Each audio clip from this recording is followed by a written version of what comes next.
All right, hello everyone. So my name is Garrett Christensen. I'm a senior here at EOU, majoring in English and Writing with minors in History and Communication. And today I'll be giving a hybrid presentation covering my creative writing capstone, my internship experience with university advancement, and talking about the overlap between the two as it relates to using adapted professional formats for creative writing purposes. So I'll be covering the project broadly and go over the influences, my writing process, thematic outcomes of my capstone before moving on to covering some of the work experience highlights of my internship, and finally circling back to cover the main ideas behind the creative and professional overlap. So project intentions, and don't be put off by the doodle that you see on screen. This was directly lifted from my capstone. I included several of these hand-drawn notes throughout the project, and I felt it appropriate to bring them here, partially to demonstrate the visual elements I'll cover later. So overall, the project was meant to be a hybrid between absurdist creative writing practices and traditionally professional formats like press releases, internal instruction documents, that sort of thing. So the goal was to provide both formats, or provide a unique medium through which to tell stories, i.e. breaking away from the traditional third-person narrative via the use of in-universe documents and writing pieces, and also act as a parody piece against corporate fluff writing and zombies as a literary trope. And this is what the project was based around, the International Gravewatch Association, and this is the logo here. In universe, this is a private security nonprofit organization tasked with keeping the world's zombie population under control, and they do this by employing a veritable army of entry-level general workers, the shovel jockeys, as well as having a bunch of other wacky tactics, mostly using shovels for literally every task known to man. So the narrative is composed entirely of documents the IGWA itself has created and dispatched, such as instruction manuals, policy updates, investigation reports, that sort of thing. It's meant to act as a hybrid between the bureaucratic and the odd, providing the audience with a grounded sense of professionalism, yet clearly beyond the realm of normality. We'll touch up on those in a minute. And so the project first originated in 2019 in a creative writing class under Professor James Stolen, and there are a lot of influences behind it, both in the literary sphere and real life. I was partially inspired by the corporate info packets I received when I was working at Safeway and just how laughably out of touch they were compared to the situation on the ground. These lofty promises of making management and all the benefits, whereas at the time I was stuck cleaning bathrooms and practically everyone that had made management was unhappy with their position, to say the least. I was also similarly disillusioned with how zombies were portrayed in fiction, always being this apocalyptic level threat that always led to the collapse of society and could only be overcome by the grit and determination of a scrappy bunch of survivors, usually with some moral lesson about the folly of mankind thrown in for good measure. Similarly, I was annoyed at how the military were portrayed in most of these instances, either being completely absent, completely useless, or generic jackboot bad guys for the protagonist to deal with. I was particularly peeved at the series The Walking Dead for effectively being an amalgamation of all these tropes combined into one platform. So creatively, most of the sources fall into one of two categories, either those of visual integration or literary absurdity. The two that really kick this off are Orientation by Daniel Orzico, a short story where the reader is being taken on an office tour of a comically dysfunctional, screwed up office space, with the joke being that the narrator knows just how twisted things are, but still sticks to mundane aspects like where the coffee machine and the break room are. The other one is Orange by Neil Gaiman, a science fiction short story told entirely through the answers on a police questionnaire, complete with extra visuals and formatting. So all these pieces add up to this idea of normalizing the abnormal, or as I like to call it, casual absurdity, and use techniques in borrowed formats to create visual interest and bring a new level of immersion to the reader. So to demonstrate this, here are two pieces from the Mystery Flesh Pit National Park project by artist Trevor Roberts. Now the project is exactly what it sounds like, grossness and all, and is presented as realistically as possible. Here we have an incident report covering when the pit briefly became active and trapped several people inside, again, gross as it sounds, and a brochure for the Flesh Pit Park at its height, advertising it in the most casual and upbeat way possible. So the project is not only designed to seem real and relatable, it makes an outlandish and frankly disgusting concept seem completely normal if not enticing. So the project itself went through several phases of writing. Early on, before it was my capstone, it existed entirely as a generic introductory guide for the IGWA. It was bureaucratic, it left no stone unturned, and to be honest, it was a complete slog to get through. With really the only joke being bureaucracy plus zombies and nothing else. As it picked up steam as my capstone, I shifted toward making it an incident report and getting more creative with the formats and setting. It was still rigid at the time. It took quite a bit of feedback from my capstone class to get me to drop the obsession with bureaucracy and format, but the groundwork was set. The final iteration was a mixed document packet focusing on a specific set of characters and fully embracing the absurd blunt humor rather than making it as realistic as possible just for the sake of it. And you'll see I underline the phrase Agnesonian absurdity. This is not a real term, completely made up by me, but it is, for lack of a better phrase, the thematic backbone of this entire project.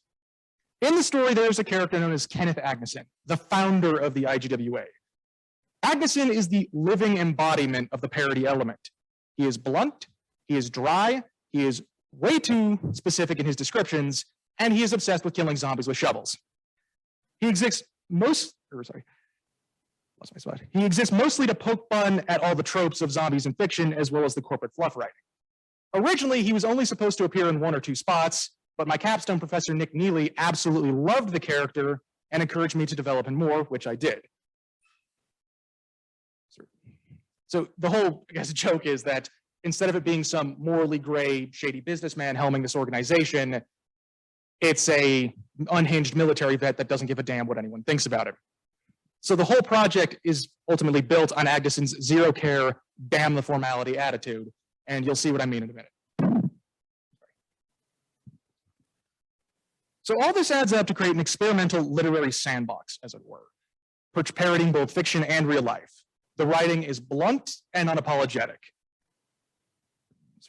The descriptions are graphic, yet portrayed with enthusiasm. Zombies are a perpetual, but mostly understood threat being dealt with by minimum wage workers on a massive scale, and the entire thing lacks a traditional third-person narrative. It's as if you, the reader, are already part of this universe and just so happen to find these documents and get to read through them. So to give you an idea of what I mean, I'll now read an excerpt from the induction notice piece. This is the first major piece in the capstone collection, and this comes straight from the man Agneson himself. Here it is on screen. If you can actually read along, I'm starting at the second paragraph. So hold on. All right. Hello, my name is Kenneth Agneson, and I'd like to personally thank you for choosing the International Gravewatch Association. The hard work and determination of applicants like you are what keep humanity safe in its centuries-long fight to contain the undead threat. If you've made it this far, heard about all the nasty, dangerous stuff we're about to have you do for the next 3 to 6 months, then you possess 2 traits that will carry you further than anything else in the IGWA: grit and desperation. When I first founded the IGWA back in 1983, back when it was called the Midwestern Gravewatch Association, it started life as nothing more than an inherited collection of failed nonprofits run by hemnophobic pansies, underfunded government agencies helmed by apathetic sociopaths, and security contractors so corrupt they took bribes at an hourly rate. I wish I was joking. But I saw the true untapped potential of an independent anti-zombie agency. I imagined a group of standardized laborers and ass kickers working towards a safer future for mankind, regardless of state boundaries or national pride. So, against my better judgment, I persevered. I won't lie, it wasn't easy in the early days. The Midwestern Gravewatch Association was a logistical and legal nightmare.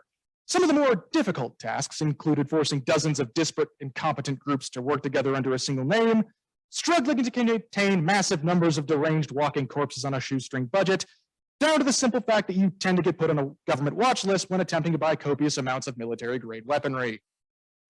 I was ready to call it quits on more than a few occasions. But 30 years, 15 chemical burns, and 3 missing fingers later, and more than a few lawsuits, the IGWA is a veritable powerhouse of public safety and mass biological containment expertise. Nothing gets by us, or me for that matter. And through it all, it was grit that kept the IGWA alive. It was desperation that taught me just how many zombies you can violently bludgeon with nothing more than a shovel. That same crazy, near-suicidal attitude that let the IGWA flourish is what I see in you today. You are the future, the blood-soaked, sleep-deprived future, not just of the IGWA, but of all humankind. Once again, I'd like to personally thank you for joining us on this mission and wish you a long, safe, within reason, career at the International Grave Watch Association. So now that we've gotten through that craziness, let's move on to something vaguely normal for a minute and talk about my PR copywriting internship with University Advancement. So my internship began in fall of 2021, though I did do some training over the summer. And as a PR copywriting intern, most of what I did for UA involved interviewing faculty and students about upcoming campus events and creating the corresponding press releases and social media posts. I was also encouraged to and guided in developing journalistic and writing skills through my various work projects. So I won't focus on every facet or goal of the whole thing, but one of the largest areas of focus was interviewing and outreach skills. Generally speaking, I hate bugging people. And up until this point, it was very difficult for me to conduct interviews due to my own social anxiety. But because of this internship, I had to frequently contact students and faculty and arrange interviews as well as follow-up document reviews on campus. At the height of the EOU event schedule, I was doing this upwards of 3 or 4 times a week for individual people. And it effectively became normalized through that. I even developed models for email introductions and drafting interview questions. And in total, I've conducted 33 unique interviews as part of my internship on campus, with a few more still in the pipeline for the rest of the term. So I mentioned that I created a question model, and this is it. I developed this mostly for covering events and drafting profiles. I usually begin with a broad introductory question meant to provide a summary of the event for me and the theoretical readers, then moving on to covering kind of the main points, why people are coming to this, what's important, then covering specifics, clarifications, things like names, dates, times, or any misconceptions that came up in the research, and then broadening out again to get the interviewees' thoughts and opinions on the event itself. What are they looking forward to? What are they hoping is going to become of this? Things like that, mostly to get good quotes for the press releases. So another big piece of the internship was understanding the principles of PR writing and AP style. Prior to this internship, I worked for, and actually still do work for, The Voice, EOU's student newspaper. Shifting from the more flowing, drawn-out style to the very blocky, specific, on a need-to-know basis only style of UA was a massive change, and it's honestly something I still fight with to this day. I was also further given the opportunity to really understand the goings-on of campus and the various dispositions of the EOU demographics. Part of this was simply the fact that I had to interview a lot of the campus groups, the Rev Center, Colloquium, the trap shooting team, theater, among others. And part of it was looking at the actual performance of my writing and how it clicked with the community. More on that in a moment. So the last major piece of the internship was simply the workflow and sheer volume of content I had to manage. I ended up breaking most releases down into numerous easily manageable steps with individual deadlines, as you can see here. I ended up also using multiple platforms like using Asana for getting assignments, Sprout Social and WordPress, Meltwater for social media posting and pickup metrics, that sort of thing. So in total, I've written 38 press releases, with 4 not actually being published in the end, and 5 more in the pipeline for the rest of the term. I've also had several posts picked up by local publications listed here. And this is the graph showing the performance of my top 10 most successful posts via Facebook impressions. Now, impressions refers to how many times the post was actually seen by someone, regardless of if they interacted with it. It's sort of the baseline metric. And I used Facebook because, as I learned, it's actually EOU's primary platform for interacting with the community through social media. I was also surprised at the actual performance level, with the coverage of the civil rights virtual reality event that went on being the most successful by a landslide, where something like the coverage of the trap shooting team or the Hall of Fame baseball player we interviewed being relatively average. Again, surprising given what I thought of EOU demographic interests. And one last thing, I'd like to give a shout out to the theater department, or theater music departments. It might be a coincidence, but most of my favorite projects and most experiential projects that I've worked on have been covering theater and music department. Altogether now was actually the first multi-day research and interview process I was given, or I had, for any assignment I'd worked on thus far. And it's effectively been the baseline that I judge all the other ones on. So working on things like that, and also Rent, which I covered recently, have just been great experiences, partially because the theater faculty and students are just very enthusiastic. Partially, it's just very good to actually see the student skills come together. So shout out to them, and for Professors Peter Wertelman and Mike Heather for putting up with me constantly bugging them for interviews. So wrapping this up, I want to circle back and really dive into how these two experiences overlap when it comes to using borrowed formats. So I mentioned earlier that part of the project's intentions was to break down the traditional third-person narrative and open up more involved perspectives for the reader, or by the use of visual distinctiveness. This is something I actually learned was a huge piece of your press release writing, the visual distinctiveness aspect. It's one thing to write a press release about an event on campus. It's another thing to make it a distinctly EOU marketing press release.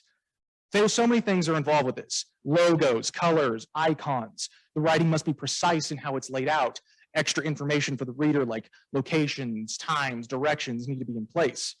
Like I also mentioned, the early drafts of my project were needlessly bureaucratic for the sake of it.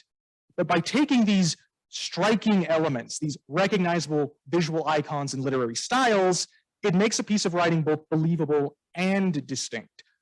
Much like UA press releases need to be both eye-catching and undoubtedly from EOU.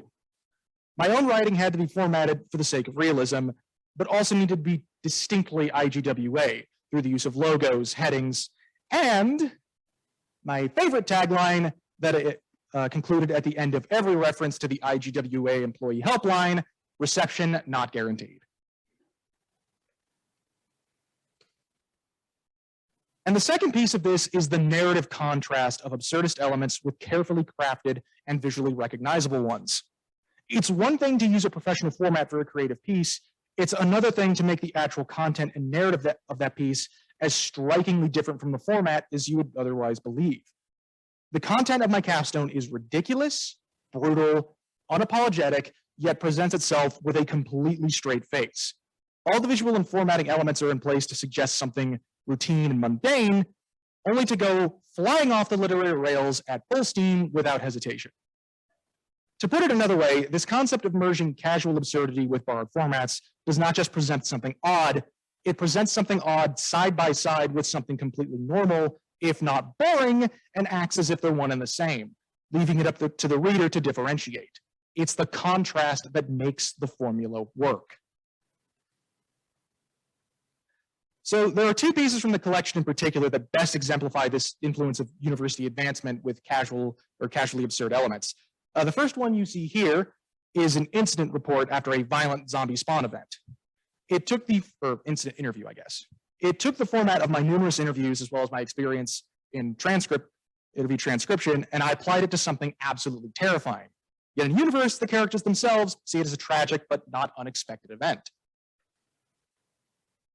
And secondly, we have a full-on press release. Now, this takes place after the aforementioned incident, and while I thankfully haven't had to write an apology or cover up for something controversial at EOU, at least not yet, it took the same concept. I took the formats of my numerous interviews as well as my experience with the press releases as well as my experience in editing and applied it to something absolutely ridiculous. So in the end, I ended up with 59 pages of casual absurdity inspired by professional writing formats, poking fun at my own issues with literary tropes and corporate fluff writing, creating an, in my opinion, unique and wholly underutilized literary format. Any questions?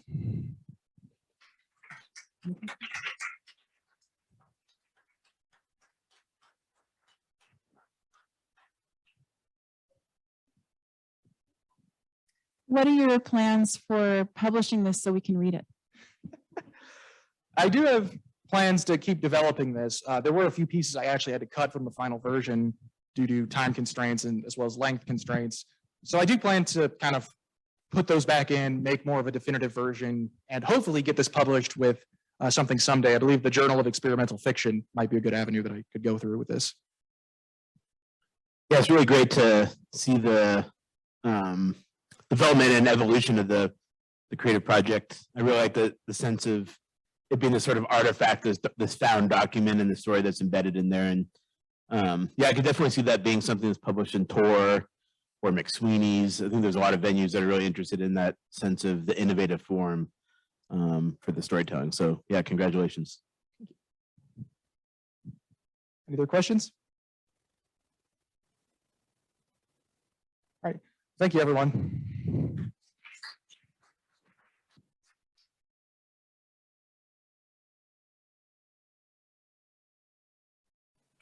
Hello, hello. So as you said, I'm Kimberly Kromholtz. I'm a senior here at Eastern. I'm in the anthropology sociology department.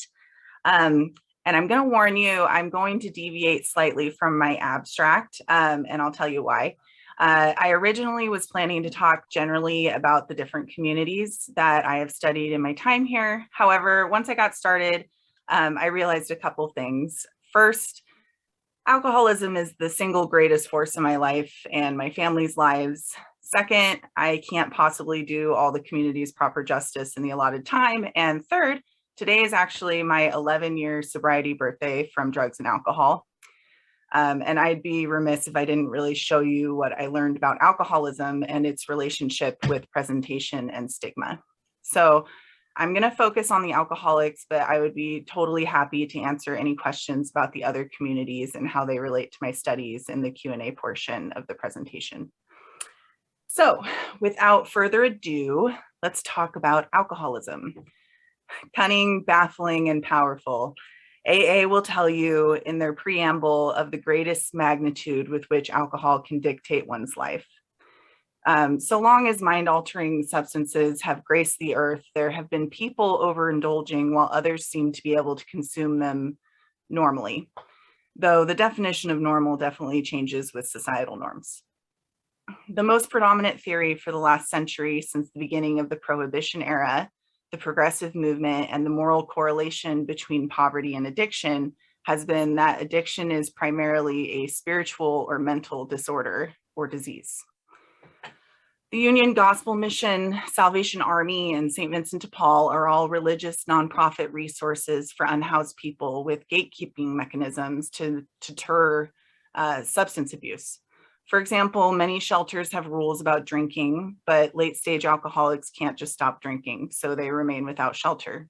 In cities with wet shelters, allowing consumption of alcohol in order to stabilize its intake is a means to stabilize the late-stage alcoholic so they can make rational decisions in the presence of loving and caring support and community with others who struggle with alcoholism. Counterintuitively, I don't want you to think of wet shelters as condoning negative behavior. In Canadian cities, drinking levels for all clients were lowered as a result of staying in the wet shelter, often by levels of around 400%, according to the GEDC. There was a very famous experiment that grounded most common knowledge about addiction recovery passed on through chemical dependency counseling and AA. Essentially, the traditional scientific evidence that pointed to addiction as a disease utilized a study on rats in which rats would be left in a cage with 2 water bottles.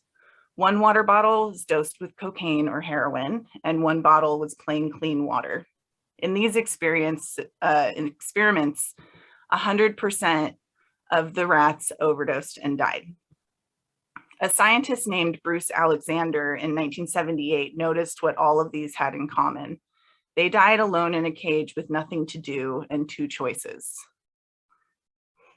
He created something he called Rat Park, a paradise for rats. There was plenty of food, company, toys, activities, water, and morphine.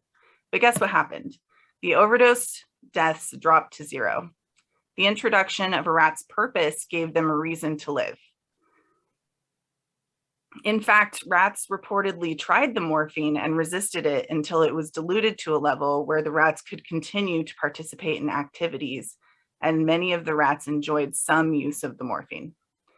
There have been some challenges to the methodology of these experiments, but the study raises interesting theoretical questions. Is addiction related to a lack of positive socialization in one's environment? And is social isolation and therefore the loss of the sense of self at the heart of addiction? And in the context of my research, how can Goffman's dramaturgical perspective on stigma and Cooley's looking glass self lend insight into the understanding of these problems? Our legal system currently approaches addiction in a very negative way.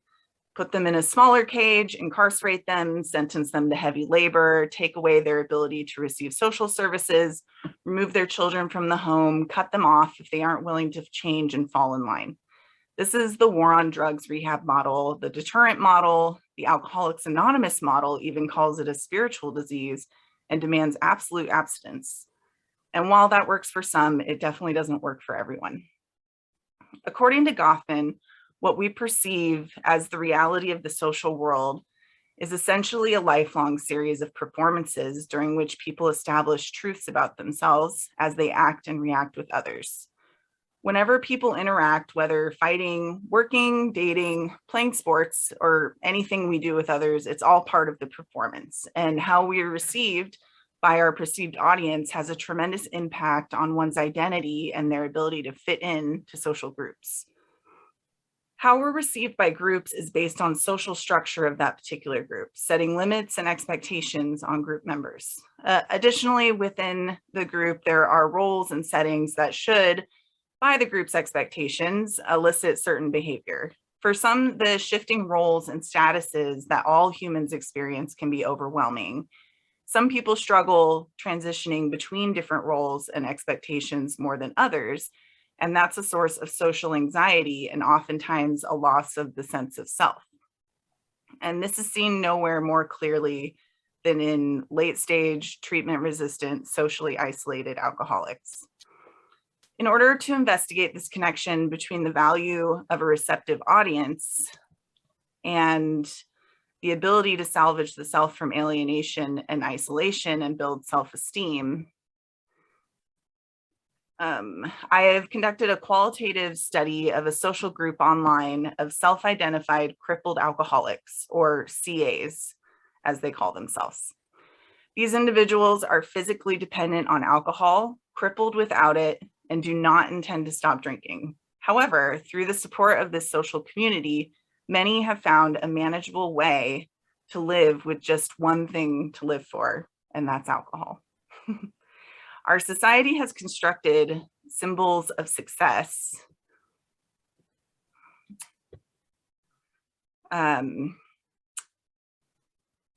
sorry, I lost my spot here. Our society has constructed symbols of success that include things like owning a home as a symbol of independence from one's parents, or silence as a symbol of emotional stoicism, or sobriety as a symbol of self-control. CAs seem to be unable to reconcile their goals of success, their looking glass self, their perception, and their lack of self-management when left unsupervised in the backstage space. The inability to manage the pressure of those goals, often set by various social groups and audience, with dependence on alcohol and feeling out of control emotionally, manifests in this particular group's branding of their condition of crippling alcoholism and the subsequent stigma that has developed over time and generations of alcoholics failing in the front stage space to live up to societal standards or who they think they are supposed to be. When analyzing this group from a dramaturgical perspective, this group has created a setting with an audience and a role that they can successfully play out and gain some semblance of pride. This pride in just one aspect of their front stage life without stigma they perceive from normal people in their lives allows them enough self-esteem to stay alive long enough to recover, moderate, abstain, or continue drinking. The group is supportive and continuously attempts to make other members feel as if they have a place they belong. They constructed normal rules of behavior that match the state in which the CA feels most normal themselves. An identifying characteristic of this group is a fixation on otherness and mystification. Many of the group perceive that they are received poorly by others, and so they distance themselves. They also believe that they experience the world differently than quote unquote normal people. In this posting, HR is doing one of their relentless wellness checks.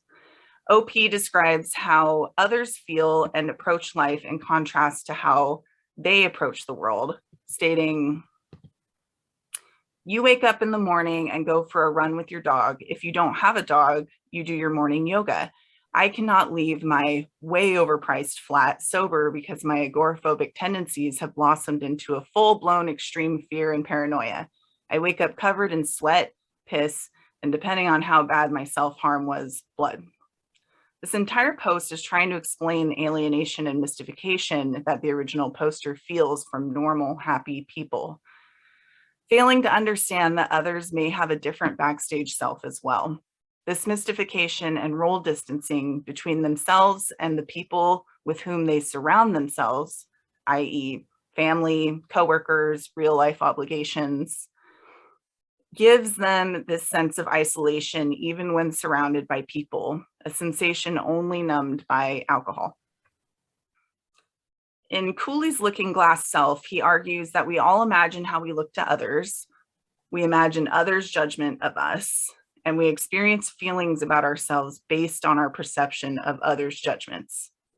It's a little convoluted, but it it makes sense. This obsession with this is the absolute obsession with CAs. Their self-image in the backstage, their perceived judgment by others in the front stage are in conflict, which causes them unsettled emotional anxiety, which they can relieve with alcohol and isolation. There were many mentions in the observations pertaining to others' perceptions of them, fixations with knowing what other people must think of them, and with the notion that people have no idea who they really are, that they are in fact chronic alcoholics. And if people really saw them as they are, they would not like them. This causes them identity and role conflict when they attempt to fill the demands of their many roles at the same time. This obsession with avoiding stigma drives much of their social anxiety, and it causes role distancing in the other groups they belong to. The result is a person who's constantly battling their own role conflict, which causes anxiety, which drives the alcoholic to further drinking and lack of self-concept. There's a focus on how things should or could be without a focus on how they actually are. In recovery circles, we call this future tripping, a form of disassociation that occurs when with this level of alcoholism. When separated from their family, friends, stable social contexts who can reflect a more genuine version of themselves grounded in history, they're inundated with surface level relationships characterized by distrust and a belief that they're not understood. While simultaneously ensuring that people can't get to know them, they agonize over the fact that no one really knows them. I've observed a fair amount of idealization without successful actualization due to a lack of preparation in the backstage space. It's sort of like a student who procrastinates and doesn't study, then shows up for an exam every day, fails the test, then resents the teacher for giving them a test. The student believes that they deserve a good grade, though they haven't done the work to earn it. And many CAs fantasize about appearing normal while continually drinking how they want to, a state that they equate to being their true self. A feat that is impossible. Then they resent the people who do not accept their ill-prepared performance. CAs often talk about the stress of production of everyday life. Many of them describe a mask or a facade that they have to wear when they're around quote unquote normal people who don't see the world as they do. And much of their time is spent trying to polish that mask. In Back to Zero, a post from several years ago, OP describes moving through the normal world at work, ensuring that he gets face time with all the busybodies of the office in order to make sure his appearance as a sober, normal person is in there before he goes back to oblivion. He says, I put on the normal face as I have to, but I'm hurting inside. I don't want to look at the trembling hands or bloodshot eyes. I keep any conversation brief, and it mostly works. CAs spend as little time as possible in the front stage setting, as they feel a need to appear normal to normal people. They're obsessed with pulling off a successful con, essentially, in every part of their lives other than their involvement in this particular subreddit. This submission is from HR are doing one of their relentless lockdown well-being meetings. I proceed to vomit to the point where I cannot anymore, down water and beta blockers and put on 5 layers of makeup.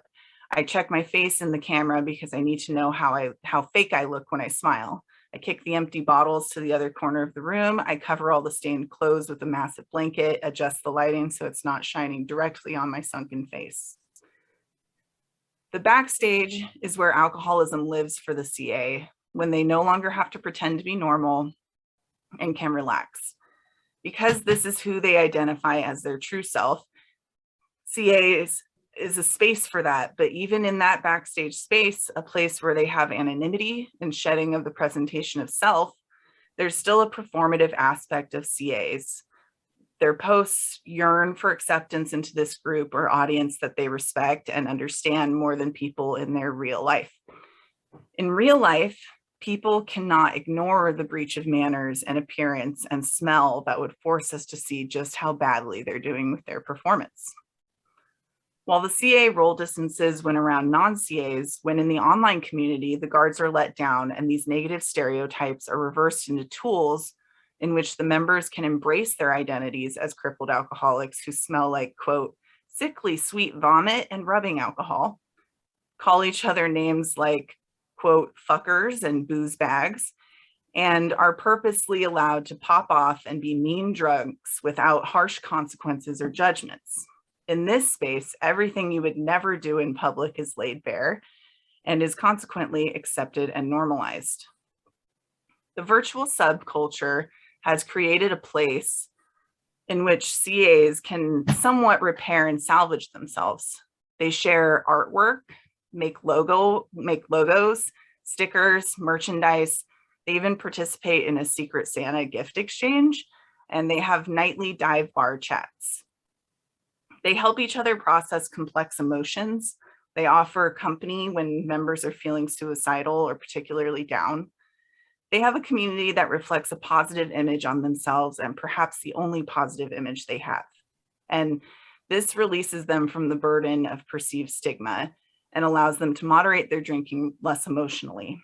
When others who they perceive to totally understand them give them advice, they're more likely to listen than when people with whom they don't identify try to give them advice. And those in the group with more life management skills have passed them on to younger versions of themselves. In fact, they've created a community called Dry Alcoholics in which 60,000 members have managed to find recovery. If we can find others that so wholly identify with us, we no longer feel alone and isolated and begin to develop coping strategies. They've created a fairly rich community in order to salvage the self from hopelessness and stigma, and I'd call it late stage alcoholic park. Consider how impressive it is that a group of late stage alcoholics has managed to remain active for over 10 years with many of the original members still involved. The members of this community talk about how this sub has saved their lives. These are late-stage treatment-resistant alcoholics with atheistic, nihilistic leanings, but somehow they use this platform of text-based online communities in combination with their shared worldview to create a receptive audience for their dysfunctional performance. By examining the mechanism by which people construct identity, roles, status, and groups through the lens of stigma and the looking glass self, it's understood that addiction and other social anxiety related disorders may be more effectively treated through living in community with others who share their worldview. This could be applied through community-based group therapy, wet shelters, of certain micro-housing, and examining the common knowledge that we as a society hold to be true about addiction. There's still a large failure rate in recovery, depending on how one defines failure, but I'll define failure as people who want to stop, cannot stop, and cannot find resources to help them, eventually succumbing and dying from the health effects of alcohol use.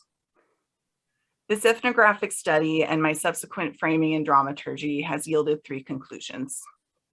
1, late-stage physically dependent alcoholics are stigmatized and fail to perform by their own estimation in nearly every setting other than our crippling alcoholism. 2, online virtual semi-anonymous spaces like this group give the CA self-esteem through receiving positive reflection from people they respect, which leads them to actually drink less and be happier. 3, as a result of this community, many CAs have recovered, meaning they have developed some form of manageable system for their lives.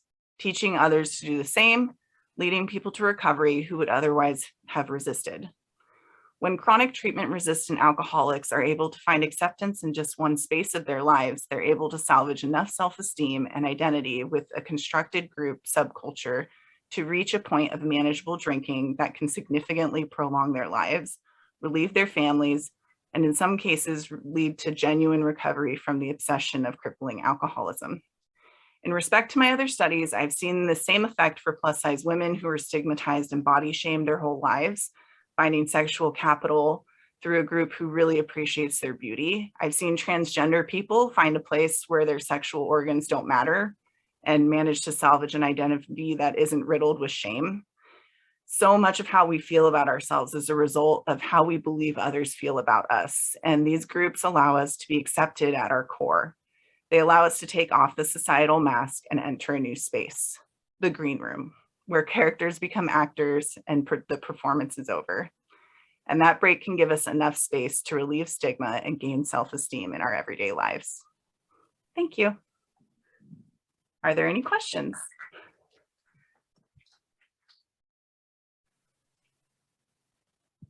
Thank you, Kimberly. Kimberly, we have about 12 or 15 people online and about 9 people in the auditorium here, and we'll turn it over to see if any of them have questions. And I will monitor the chat, move away from here and do that. So any questions for Kimberly?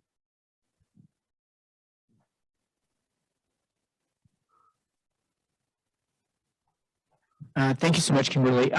One of the questions, do they self-regulate in terms of who participates? I'm sure if we talk about abuse and people that aren't adding to positive experiences, so do they self-regulate who can participate, and how does that work? Yeah, absolutely. So there are moderators of the community, and you can report postings that don't fit community standards. There's actually pretty lengthy rules for the community because of the population they're dealing with. So there's really lots of vulgar posting and things like that. But what violates the rules is any homophobia, racism, hate speech, anything that is threatening violence to other people. So you can actually flag and report those. So it is a self-policed community with moderators. It looks like we have a question over here. Also, it looks like we could maybe take a couple questions. If you're online and want a question, you can unmute yourself after we have a question in the audience here.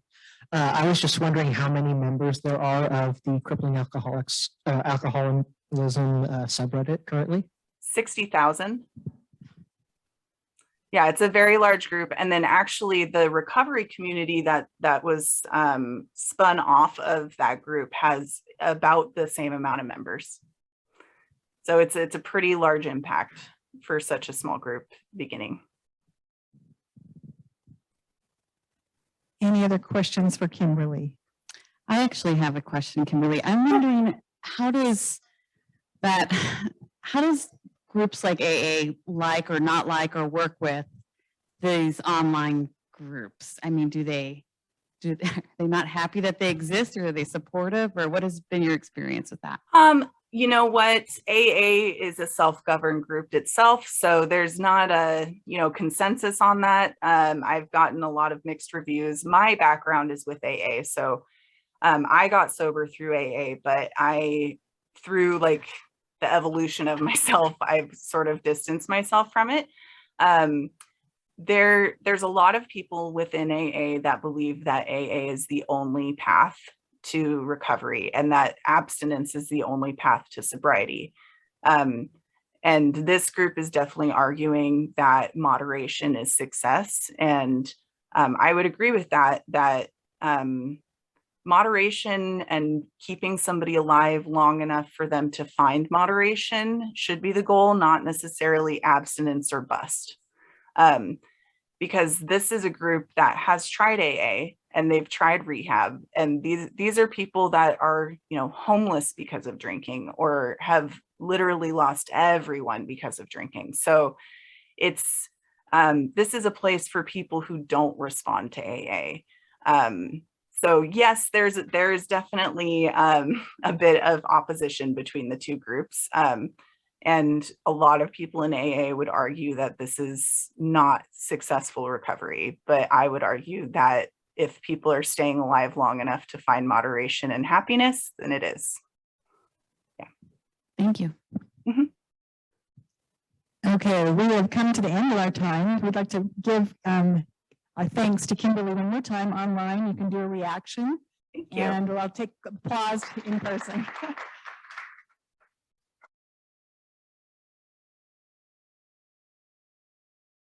So without further ado, let me introduce our next presenter, Kari Matthews. Her faculty sponsor is Dr. Kyle Pfaffenbach, and the title of her presentation is Health Education for All, Making the Science Relevant. With that, I'll turn it over to Kari. Thank you very much. Let me just share my screen. All right. All right, thank you for coming to my talk today. My topic, like you said, is health education for all, making the science relevant. And I wanted to just first give a little introduction of why this topic is the one that I chose for today. This is also my capstone project here at EOU. It is a personal passion of mine. I've worked as a health educator the last few years, and I really have noticed my own privilege in life generally, because I have quite a background in health education and a wide knowledge base. And I realized that that I have an incredible privilege, and I want to share that with other people in the community. And often I have heard from clients, friends, just people in general, that they don't always get the information, health education, in a way that is understandable to them. Some people have said, oh, my doctor never explained that to me. I never understood blood pressure before. So it's kind of been in the back of my mind for years. And then during my time here at EOU, it's really grown. You know, the need to be able to correctly disseminate health education in a way that actually makes a difference to the society. And one thing that happened to me last semester was that I took a survey of some underserved people in my community, and lo and behold, they didn't really want to hear from me. They didn't want to take an education class. And that really surprised me because I thought it was a given. And one thing that I realized through that experience was that there were a lot of other factors. You can't just go out to somebody and say, oh, I'm going to teach you about health right now. There are a lot of factors that have to be taken into consideration. And so that's kind of the background for this presentation. Health inequalities are a big issue in the world right now. The World Health Organization, as well as the CDC, have that on their list as one of the high priorities to work on, to really work towards education and better health outcomes for the underserved, especially. And just in general, we all can benefit from better communication. So that's the background of this talk. And to start off with, I do want to just make a couple of definitions of a few key terms. Health literacy is the ability for somebody to understand and basically take charge of their own health, to understand the information that they're given and to be able to apply it. Health disparities are those differences, the inequalities that exist in our society. And those are often very much in the populations who are in a lower socioeconomic level, or in minority groups. Health equity is what we're working to achieve, especially as health educators. And the Healthy People 2020 initiative by the government names it as attainment of the highest level of health for all people. So that's what we're aiming for. And I wanted to begin with this really great quote from Martin Luther King Jr. He said, "Of all the forms of inequality, injustice in health is the most shocking and inhuman." And I find that really telling from, we know Martin Luther King Jr. from all of his work for equality, and the fact that he spoke on health, I thought was very interesting and very telling as far as the importance of it in our society. So there are many causes of disparities. There are many research studies who go into that, and then they classify, the different barriers to health equality. And we're just going to basically simplify them down in this presentation as client-based things that the actual client has under their control. Then there's educator-based factors, which the health educator has under their control. And then there's society-based, which are more like policies and procedures, governmental things like that. So some common barriers to education are going to be health literacy. That's huge. So one interesting point is that around 90 million Americans are only able to read at a 5th grade level. However, most educational material in the health field is written at an 11th grade or higher level. So already, this is like a third of, maybe a quarter of the population in America is not able to actually understand the educational materials that they might be given at the doctor's office.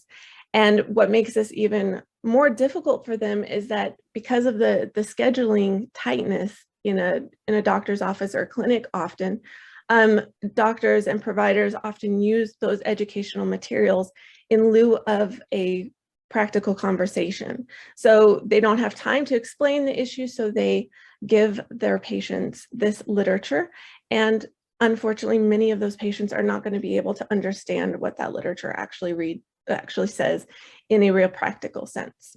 So another point with health literacy is going to be foreign languages. There are often language lines that are available in hospitals and clinics. However, a lot of those are not able to be used to their fullest potential, especially in crisis situations where you have to get an answer right away. There's also age and cognitive decline that can affect health literacy. So there was a study done by Kim et al., and they found that more aged populations tend to have more predetermined attitudes towards health, and it might be more difficult to get them to understand new concepts. There also might be a loss of memory or understanding, and those populations might be more susceptible to misinformation. So there needs to be additional clarity, patience, and creativity when dealing with those populations who have age-related issues or cognitive decline. So another common barrier to health education is going to be the economic challenges. This might be lack of transportation to get to an appointment. It might be difficulties with scheduling, not being able to get off work to go to a counseling session, not being able to get daycare in order to get to a doctor's appointment. There also might be other life struggles that have higher priority than going to, for example, in my case, a cooking class. One example of that is individuals suffering from homelessness. They often tend to have higher rates of addiction, diseases, as well as mental illness. And so those are obviously going to take precedence. Those more critical issues are going to take precedence over maybe a lifestyle class that you might be offering. So as far as the health educator is concerned, we need to be really cognizant of that and to be able to work on the things that they really need, their pressing needs first, because otherwise any attempt to do some, big education project is really not going to be effective. So the practitioner role, there was a study done it was a survey given to the clinical staff at a community health center for the underserved. And these clinicians, so it was mostly doctors and nurses, they found that the greatest barriers to effective education for their patients and clients was first of all, going to be the time with the patient, as I mentioned before, just limited time. There was also outdated and inaccessible education materials. There was that language barrier often. And then there was a lack of training of staff. And it's pretty common knowledge that many aspects of like health education, lifestyle education is still missing in many medical training programs. So that was one key factor that they also saw. And some suggestions that these clinicians had made were to hire more direct staff, have monthly seminars and wellness topics, as well as giving some educational videos in waiting rooms and congregation areas where the patients were going to be there for maybe an extended time, and those moments could be used.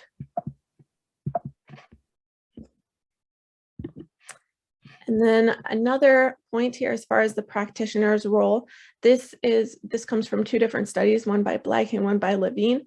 They found that physicians are more likely to recognize obesity when they are healthy themselves. And so you can kind of extrapolate that to other areas as well. We will see things in a situation when we are aware of them in our own lives.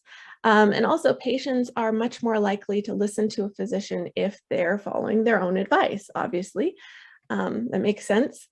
And so I really like this quote by Albert Einstein. He said, "Example isn't another way to teach, it is the only way to teach." So I wanted to go into a couple of case reports because I think it helps make it really practical. The first one was an observational study done in Denmark. They observed health educators working with individuals with mental illness. And these group settings, so it was individual settings, it was group counseling, it was cooking classes, it was physical activity classes, so it was a broad spectrum. And they studied kind of what they observed, and they also asked the patients for feedback. And just as a background, individuals with mental illness do suffer great disparities. They often suffer from a shorter life expectancy and worse health outcomes than the general population. And this is often due to a lack of access to care, as well as societal biases and effects of their medication. So like I said, the researchers observed quite a few sessions and got feedback from the patients. The patients reported things like lack of motivation from the educators, poor attitudes towards the patients. One of the patients even said, "I can't use all this theory. You're giving us too much information." And one of them simply said, "We get the point." Basically like, stop talking already. And the researchers also observed, they took notes during these sessions, and they observed that there was a frequent one-way conversation, there was lack of patient involvement, there was information overload, there were closed-ended questions, so things that were like a yes or no question instead of really allowing the patients to think of a more detailed answer. Solutions were being given very quickly without giving think time. There was a focus on giving the info instead of focusing on what the patient's need actually was. And there were educator-defined goals versus the patient defining them. So basically, the educators were coming in with their concept of what they wanted to teach and what their goals for the patient was, without really taking into account what the patients actually were needing. There was also a lack of effective translation of the science. So the science facts were given, but there was no really real-world value given. So to summarize all these points, it was very educator-centered instead of client-centered. So what can be done? I'm not saying that this is the case across the board. There are some amazing health educators, and I would say a lot of the professors that I've had here at EOU, I can tell they're amazing health educators because that's what they're teaching us. But there are some real lacks in the general society, and the question is, what can we do about it? So here are some keys for information retention. This is from a study done by Williams. We can blend auditory, visual, and kinesthetic tools to kind of have a multi-sensorial effect. We also need to be culturally sensitive and appropriate. And Williams also talked about like a stickiness of information, and the information will stick in our mind if it's simple, if it's unexpected, if it triggers something in our brain, if it has credibility, and if it has an emotional narrative and an emotional credibility. There's also contagiousness of a message, which has, for example, factors like, is it current to modern day, basically? Is there social currency? Does it trigger something? Does it have an emotional context? And is there practical value?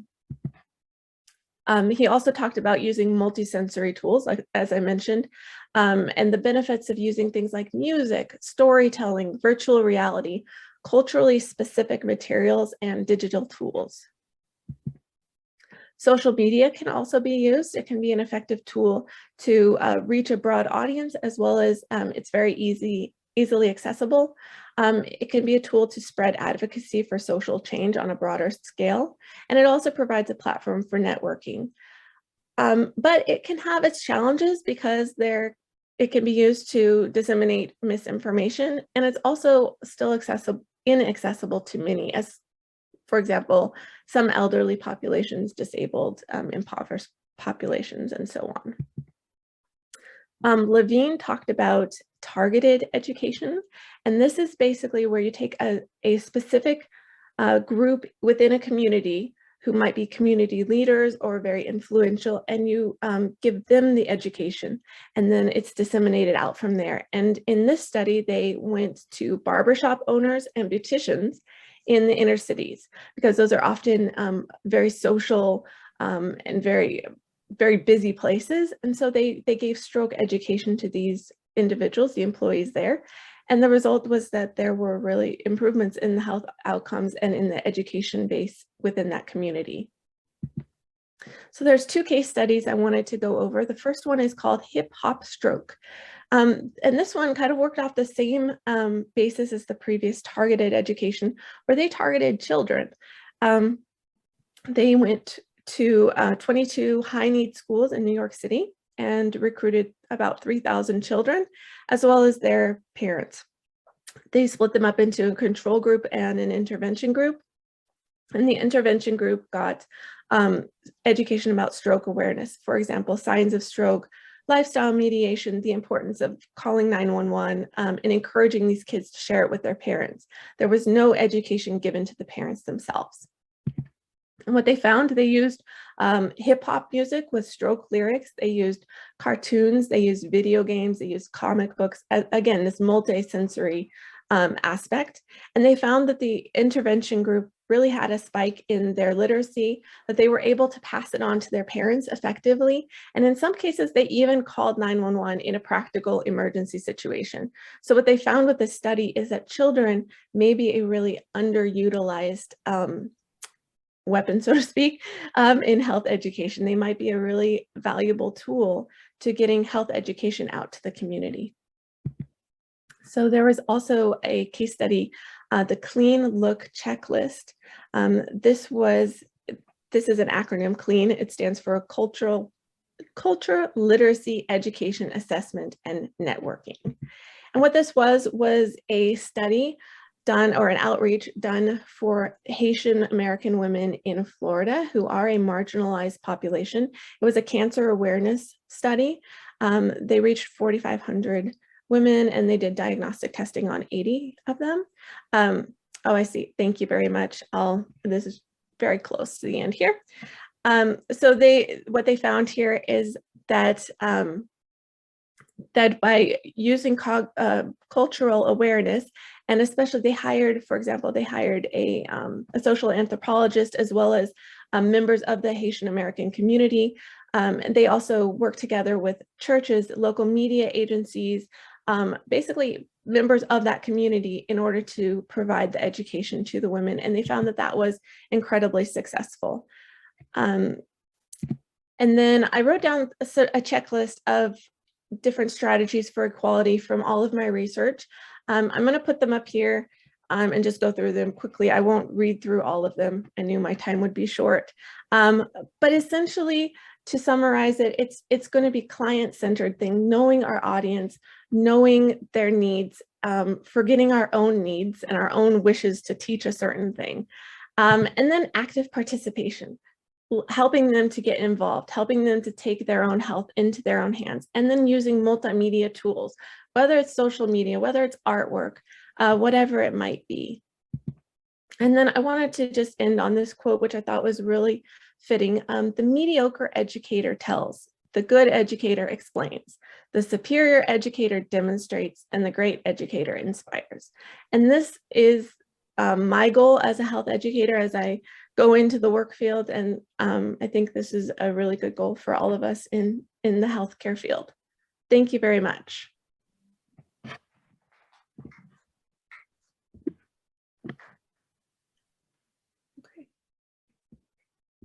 Thank you, Kari. We now have time for questions for Kari. If you, people here in the auditorium, Professor Yielding has a microphone, he'll bring it to you. If you're online, I'm going to move over and monitor the chat. You can just raise your hand and I'll unmute you and you can ask your question, and you can turn your video camera on too so Kari can see you. Hi, Kari. This is Nancy Knowles. I'm a professor of English writing here at EOU, and I'm really interested in your topic. And I'm wondering if you have thought at all about the impact of COVID on health education and delivery of health information. Oh, that's a good question. I know that a lot of it has gone online, whether it's fitness, counseling, mental health. My own mental health is online. I know that there are a lot more tools, Zoom and so on, and I know that these are effective mechanisms. Yeah, and I think that they can be very useful. Some of my research in the last few semesters has shown also that it's a good way to reach some of the populations, for example, in rural states. I did some research about mental health in rural states. Like I live in Idaho, you guys are in Oregon, and they found that telehealth is very effective for those areas that don't have the infrastructure that a bigger location would have.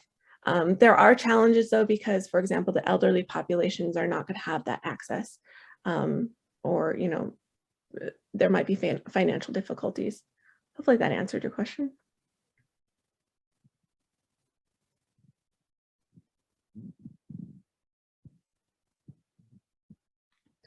I'm not seeing any questions in the chat, Kari, and we have one more question in the audience. Hello. I was wondering if you could kind of explain a little more on the relationship between mental illnesses and health education. As far as that one study that I was mentioning.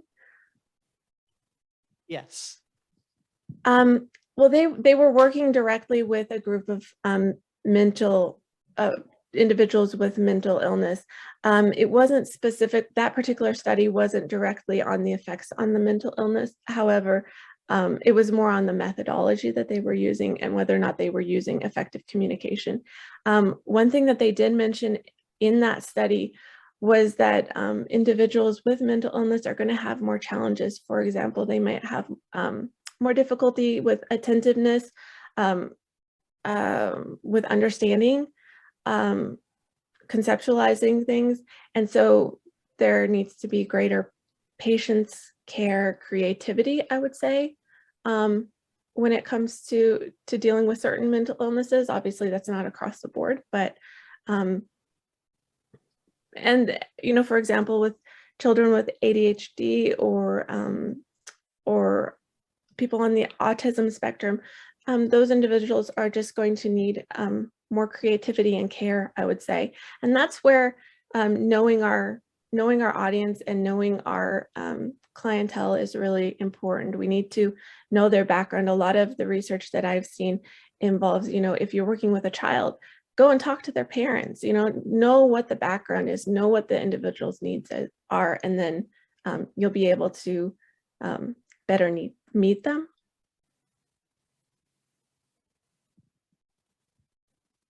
I've got one question if we have time. Yeah. I'm going to put forth something that came to my head to begin with is I would love more time with my doctor, but living in rural Oregon, right, they've got to shove all of us into these 2 doctors or so. And so there's an underlying issue, right, that we would have to overcome to kind of meet some of these goals. And so I don't know if you just are choosing to let someone else worry about that, or have you thought about how to still spend time with patients, but give doctors enough time to see all their patients? Yeah, so this is really interesting. And this is like where my personal passion comes in, because I'm not a doctor, but I'm a health educator. And it was in the research that I was looking at, and it's also sort of my personal idea that I want to go to doctors and say, hey, I'll work with you. I'll take some of the education burden off of you so that you can work on the things that only you can do, and I can do the education aspect. And this was also in some of these research studies. First of all, the surveys of the clinicians, they were saying the administration needs to realize that this is a priority. We need to schedule more effectively and we need to hire more staff. So this is like a more global aspect where the healthcare facility needs to take responsibility. And there needs to be like more society-wide changes. But then there's also that aspect of, you know, people like boots on the ground, like myself and any health educator who can try to help out there where we can to alleviate that burden off of the doctors. Great, thank you. Okay, I don't see any more questions on chat, Kari. So if we could, those of you here, thank Kari, and if you're online, give her a nice reaction. Thank you very much.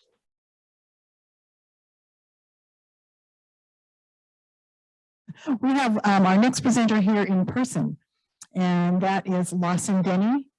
He is a senior in computer science. His research project is part of the EOU Peak internships with Professor Tim Harrison. And he's worked on several small projects to make education, to better the educational environment for computer science students. So we're excited to hear from Lawson. The title of his project is Providing Linux CLI Access to Online EOU Students. And with that, we'll turn the time over to Lawson. Welcome.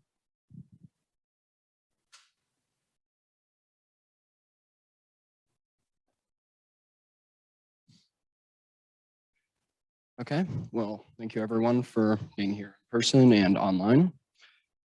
I'll go ahead and get started. So the topics of this presentation are going to include a brief introduction into the subject matter of the research that I carried out, and then I will be talking about the actual research that was done and some of the evaluations based on that. And at the conclusion of this presentation, I'll talk about some of the actual recommendations and other conclusionary information that arose from the project. So some of the basis for this research was that the population of online students at EOU here in the computer science department has been continuing to grow. And with that becomes needing to adapt to having more of those online students. And online students mean having all kinds of different devices, different means of network access, and many other factors. Another important factor was providing them a tool that they are able to complete their coursework on, such as programming.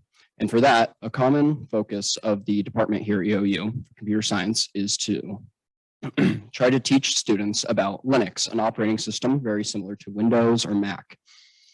And so with those, there are a few objectives of finding a tool for this coursework. One of these was, again, adapting to all the different environments with these students, as well trying to keep the cost as low as possible to make it not only more accessible for the department, but also for students.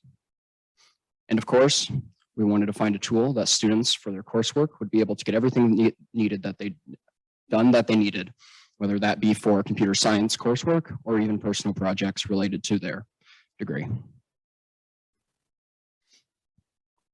What was decided on was to pursue a cloud-based Linux command line interface, or CLI. Cloud-based here meaning that it is simply a tool that is accessed through something such as a browser online from a remote server. A command line interface, CLI, is used in order to execute commands to a computer as a user. You can do things, in the case of computer science students, programming, creating programs, executing the programs, and everything like that. Now, it's important to note that a CLI differs from a graphical user interface, which is most similar to most of the devices that everyone uses in their day-to-day life. A command line interface is usually more efficient in terms of speed and better for repetition of commands. So, another benefit of command line interfaces is that they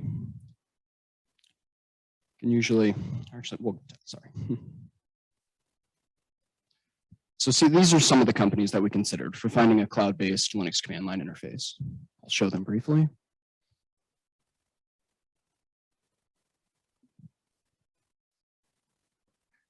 The two main products that arose from evaluating both of these companies were cloud shells and compute services.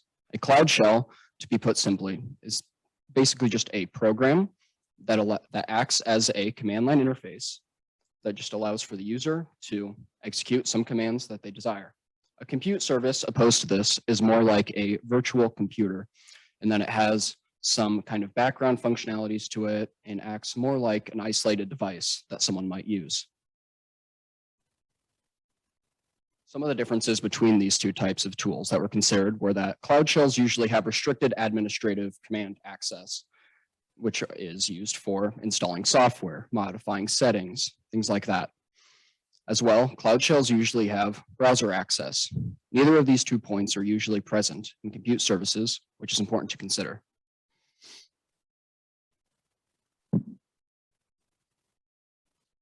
One of the things that was important when evaluating this, as mentioned, was the payment models of all these different companies. How much would it cost to access them? And so for this, we looked at the free tiers of these companies.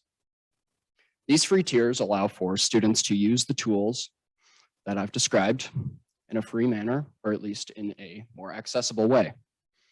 These free tiers usually come with some amount of free credit, which have an expiration date. This can be used for students to experiment with what they would like, or to use for their computer science coursework. It is worth noting that these often have expiration dates, so that's important to keep in mind.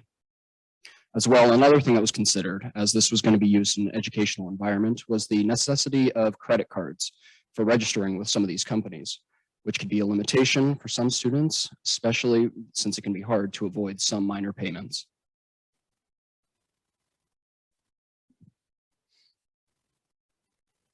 Upon reading through the documentation of these different tools and really playing around using them with testing, there were a few things that kind of became key in evaluating them. One of these was how they were accessed. They can be accessed one of 2 ways or both: through a browser, just opening a browser like Google Chrome, getting into that and being able to do programming or executing your commands in whichever way. Another way is through external software on a device. This is very important to consider for online students, such as with Chromebooks. You're pretty much limited, except for some newer technology, to using the browser for everything you do. And as some devices use other limited devices, how they can access the tool we were searching for was very important to consider. Another important factor was the technical capabilities of these different services. While not necessarily major in some computer science courses, it is worth noting that improved performance, whether that be with how they operate with short-term memory or anything like that, can be very beneficial for some students in some applications. A final thing that was very important for some of these services that really showed that they would not be applicable to our situation was their lack of allowing administrative commands.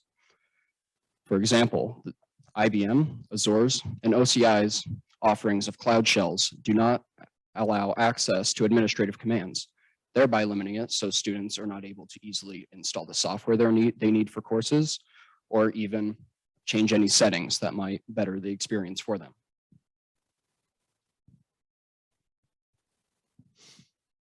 Another category that was evaluated with these tools was in regards to many of the different storage mechanics. Of course, these tools come with storage for storing the files that students are programming with or working with throughout their projects in school. The capacity varies among all these services. It can be very minimal, down to about 500 megabytes, or even up to a much larger amount with some of the services. More importantly, in terms of storage, is storage persistence, which is the capacity of cloud shells to retain their stored data. Many of these tools do limit this. For example, the IBM Cloud Shell has a 2-hour maximum on file persistence. You can imagine that if you ran into something while working on here and had to go away for 2 hours, you would want your files to still be there. So that was something very important to consider. And with Google Cloud Shell and IBM Cloud Shell, they do not persist the environment. So the software you're installing or even some of the settings you're changing, which again, can hamper the experience of the student trying to complete their coursework. Some other limitations that were evaluated through testing and again documentation were usage time limits. With the cloud shells, usually you had no limit to how much you could use it, or about 200 hours a month, so about 50 hours a week. For compute services, no limits, or about 735 hours a month. This is plenty of time for most students to work on their coursework, but it's of course important to look at this because many online students can have very sporadic schedules on when they are completing their work. So it's important to note. As well, with Cloud Shells, there are session timeouts. Some of these tools have 20-minute inactivity timeouts. So again, if you're working on one of these Cloud Shells and you go away for 20 minutes, you'll have to get back in, which cannot be a big deal, but for some students with limited access, limited time, this can matter. As well, 12 to 24 hours of continued usage is a limit, but that is not going to apply to most students. Another important thing to consider for long-term usage was that the AWS Cloud Shell and the Google Cloud Shell have 120-day limits on storage, with OCI having a 6-month limit. What this means is that after that amount of time, the data that students have stored will be cleared unless they access it. So all this would mean was that if the student, for example, over summer break or during a term where they do not have any relevant coursework, would need to log in just to make sure that this does not get deleted.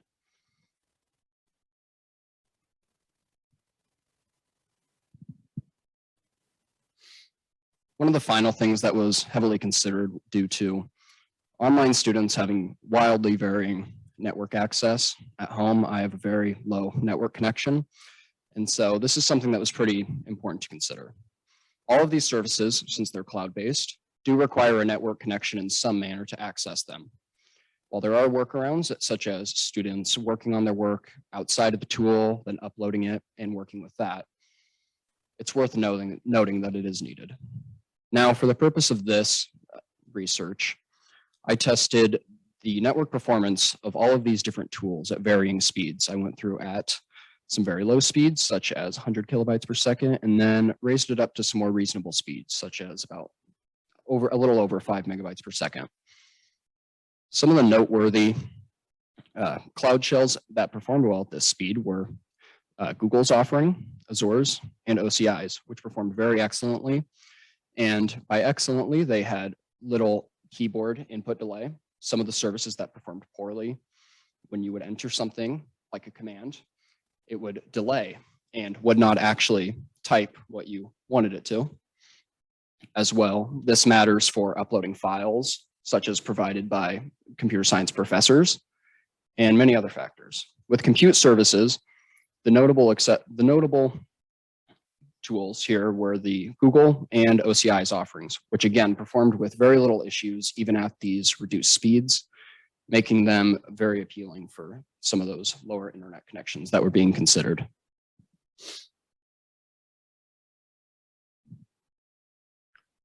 So with that, I'll talk a little bit about kind of what the preferred Cloud Shells are based on all these different factors that were evaluated. First is the AWS, Amazon Web Services Cloud Shell. First of all, it has administrative command support. It allows you to do commands that will allow you to install things, change settings, which is very beneficial, especially in some classes where you'll be learning how to use Linux. So it's important to have this capability. As well, AWS Cloud Shell, as opposed to some of the others mentioned, has environmental persistence. So it keeps all the software that you install and all the settings you change. Very beneficial for students that have limited time to work and may need to be able to just get on and work quickly. As well, the Google Cloud Shell, again, supports administrative commands, but also has browser and external access. So for users with limited devices, such as Chromebooks, they're able to access these tools, but otherwise, students are still able to access them in other manners. As well, the Google Cloud Shell has more storage than some of the other Cloud Shells. As mentioned, some of these have very little storage, which in classes that use large amounts of supplied material, this could matter. And again, the Google Cloud Shell has very excellent network performance compared to some of the other Cloud Shells that were considered. So that's important to look at. And then for the compute services that were found to be a bit preferred over the others, the Google Cloud Compute Engine has free browser accessibility. This is one of the main issues with compute services that was evaluated, was how can students on those very limited devices access them without using software that may be isolated to a few certain devices. Well, this compute service has browser accessibility, making it more accessible to more students. As well, this compute service has pretty effective performance. I didn't go too deep into that, but it did have better technical specifications than many of the other services, which could prove beneficial in some applications that the students would be working with. As well, this compute service, again, has great network performance. And then with the Azure Virtual Servers compute service, it has good storage, which again can be important, but primarily with Azure, there is an educational plan titled Azure for Students, which allows students to access all the tools on their platform for free and without worries of that credit card issue that was previously described.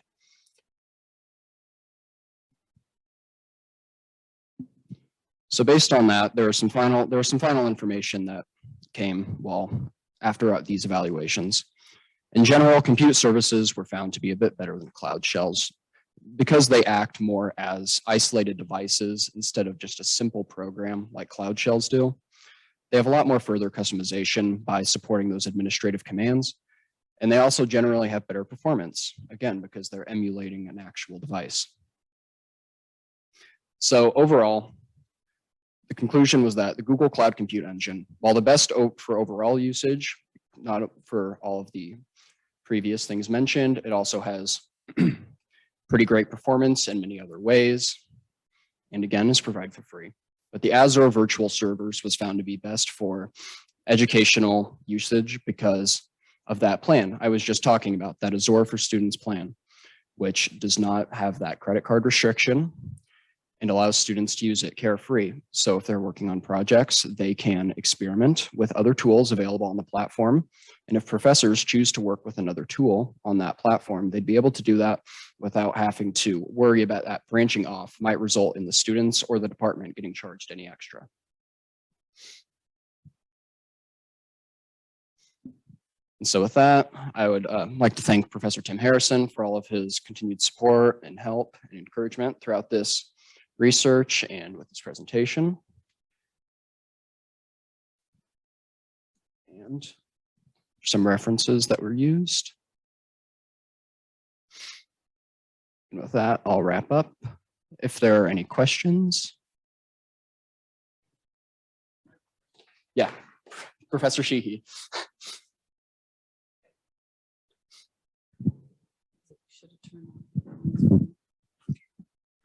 So my question is, can you describe how you did the network bandwidth testing a little more? I meant to mention that. So I used the main program I used was called NetLimiter, which is a Windows program that allows you to restrict your network speed per program. So I was able to, in the case of some of the tools I was using through Chrome, I was able to limit Chrome to those exact speeds, say 1 megabyte per second for both upload and download, or one of the other. And for the other tools, I was even able to, if I was accessing them from a Windows command line or through some other tool, such as PuTTY, which I know you'll know, I was able to limit that as well. And to verify that, I used a few tools. One I used was the Google provided network speed test, which is based in Seattle, which was pretty close compared to some of the other ones. And I was able to verify that it was in fact limiting those speeds to what I was wanting. So.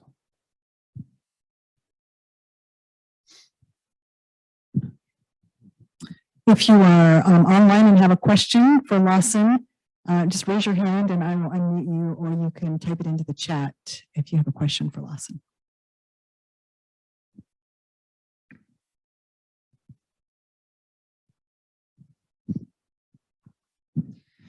One thing I thought of when I was watching this presentation was you made the comment about those that had credit cards required, or that they gave you a certain amount of credit with an expiration date. Once that expiration date has occurred, can you sign up again?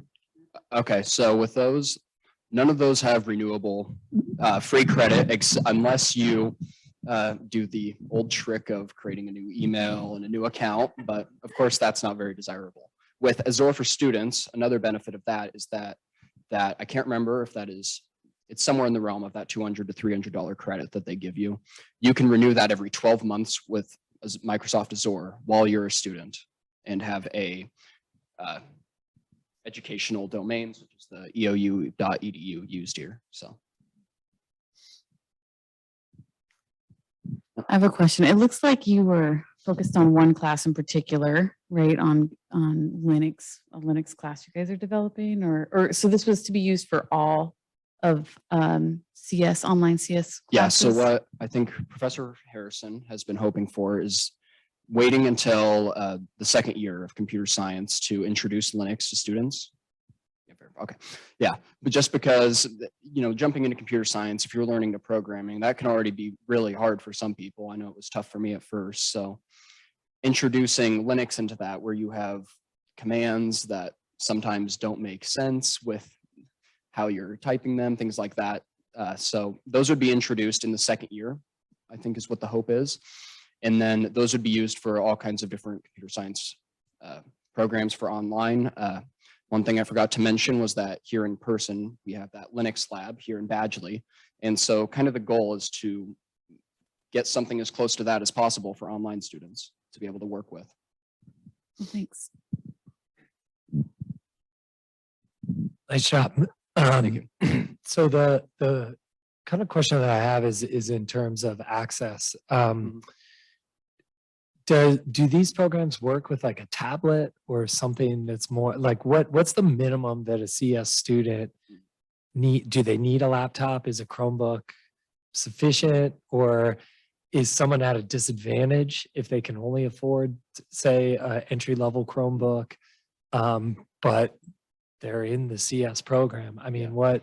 Yeah. So I would say right now, I don't know what the actual, if there's a department set standard for what devices you need. But that's kind of what the goal was for this. So for example, some of those browser accessible ones, I know I did log on a couple of times to a few of them on my phone just to see if I could type on them. Yeah, And I that was the able other to. question. It's not the ideal way to do I mean, it. I've had online students so Yeah. tell me like, oh, sorry for the typos. I had to do this whole thing on my phone because I was in, you know, it's the only place they could get network, or there was, you know, a natural disaster, and they, you know, there's just all these like their phone can get online but can't hotspot to their Chromebook, or these just kind of odd things that can occur. And obviously you want to make this as equitable as possible. And I know Professor Harrison had said that he's gotten, I'm sure Professor Sheehy as well, has gotten things submitted from tablets and phones. So there are students that do write programs on there, and there's ways of doing that right now. So I think what the hope with this is, if it's browser accessible, as long as the means of accessing it, which so far the ones I've tested are accessible in a browser, so somebody could get onto them with their, preferably a tablet to a phone, and access them. And of course with the Chromebook for the browsers. And I believe Chromebooks have started to allow for some command line usage. So the external software I was talking about, that can be accessed on a lot of different devices. So the Azure could be used with a Chromebook? yes. Yeah, and one of two ways you could either access it via, you'd access it with a command line, kind of like that picture I showed that's built into it. And then you can connect to that. There's external software you could probably do it with. And then with Azure, that one is restricted on browser access. So that one with a for free would not be accessible, but that would be up to someone to decide if they wanted to pay that extra to be able to access that from a browser too. So.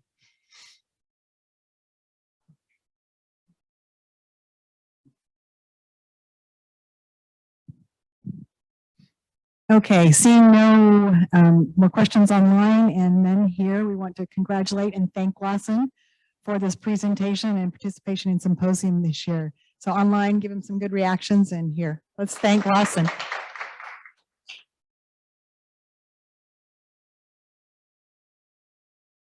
So we'll go on now with our final presentation by Alexa Jamison, Holly Stack, and Tausha Cummins. We're happy to have them all here online with us. Their presentation is I Can't See You, the Forced Evolution of Tutoring. And with that, we will turn the time over to them. Thank you, Sally. Hello, everyone. My name is Holly Stack, and I am an online tutor and a senior here at Eastern Oregon. I'm graduating in June with a Bachelor's of Science in English and Writing and have been a writing tutor for 3 terms. Overall, I have found my experience to be enlightening, challenging, and of course, rewarding. I have learned more about how to improve my own writing, as well as how to guide others with thought-provoking questions and genuine engagement.